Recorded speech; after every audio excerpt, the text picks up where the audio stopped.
Origi tukamunyita ogeni muno hoino omuthe ni njako Michael Jega na omuthenya ni njugaga ni thayo. President Uhuru Kenyatta erite igoti ria gucokia cira riko ati gwitikira mundu uikarire giturwa giki athingatwo kana akorwo agithitangwo gutire wira ungi arikoragwo akiruta hinda-ini riothe ria wathani wake tiga gutura akoragwo athiaga thabarĩ cia igoti kwitukira mawakili make aria marumuteithiririe riria makoretwo me mbere ya kumuteithĩrĩria itua ria kurugamia itanya ria gucenjia watho rungu rwa wendikithia kana mendikithia marivoti ya BBI igoti-inĩ ria gucokia cira riko. President augete ati ti mundu kiumbe na weta mundu kiumbe na anyitĩrĩire giturwa kia gutongoria thirikari ni mugitire ni watho na gutire mundu ungimukorwo akimuthitanga nginyagia riria aririkia wathani wake. Waweru wa Nyambura no ratuhingurira Drumeni hwaini uyu na uhoro makiria.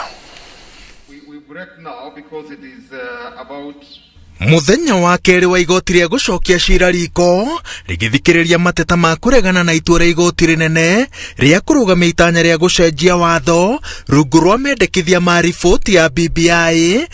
IEBC na President Uhuru Kenyatta nio matigeirwo kiharo ihinda iraya gutariria itumi ciao cia kuregana na itua riri.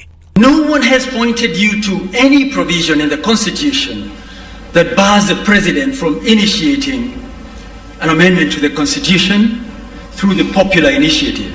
That this judgment is saying the people of Kenya cannot be trusted with their own constitution which they made. And there are parts of it which nobody knows, which will never be amended up to eternity. IEBC yugite ati he itua ria tene ria igoti rinene riria ria mehete rutha rwa guthie na mbere na mihango yayo igitongorio ni commission atatu. Iguru ria uguo kuhitukira batuni ya mawakili iria tongoretio ni uria wari munene wa watho Professor Githumu Igai. IEBC no yongereire ati itua ria igoti rinene ni ria hitirie ni kuga ati mutaratara-ini wa kuhitukia irore cia BBI he watho wagararirwo. The bench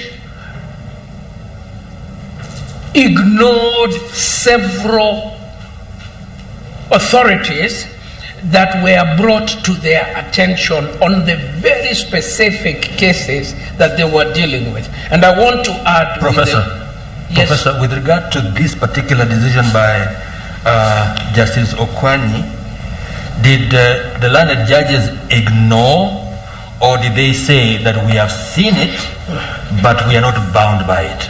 Well, that's what I'm going to demonstrate in a short time, that indeed they said what my Lord says they did, but I am saying it was not open to them to do that. Kuhitukira wakiri yake, President Uhuru Kenyatta uria werirwo ati no athitangwo ikarire giturwa giake augite ati ni mugitire ni watho ri ta mundu kiumbe na nyitiriire giturwa gia president na kurugamio bao-ini ni undu ungituma aturia hanyukanagia na macira hatari undu ungi angika wa kurugamirira thirikari. President Uhuru Kenyatta no ateterithitie ati gutire kindu kimugiritie atongorie mubango wa gucenjia watho ari ta president kana mundu kiumbe. Wakiri yake makiuga ati kumugiria kioguo ni kwagarara ihoto ciake. Wakiri wa mutongoria wake makia ODM Raila Odinga Otiende Omolo no erite igoti ria gucokia cira riko ati igoti rinene ni riahitirie rikiuga mubango uyu wothe ni wa President Uhuru Kenyatta o riria ene moikaine wega. The promoters of this initiative was Honorable Dennis Waweru and Honorable Junet Mohammed. The court insists on finding that His Excellency President Uhuru Muigai Kenyatta was the promoter of this initiative. He is a citizen, like any other citizen. He has rights under Article 38. Secondly, he is a leader of a political party. He can take any position he wishes with regard to the Constitution. And thirdly, he can be involved in the amendment process. thutha wa mĩena ĩrĩa ĩtaiganĩire na itua rĩa igoti rĩnene rĩa kũrũgamia mũbango wa gũcenjia watho gũtiria kũmba cira wayo, kĩharo rĩu gĩtigĩirwo andũ na ikundi iria ciatwarĩte cira wa gũtetea itanya rĩa gũcenjia watho rungu rwa mendekithia ma riboti ya BBI igoti-inĩ rĩnene. Ngĩribotera Inooro TV, njĩtagwo Waweru wa Nyambura.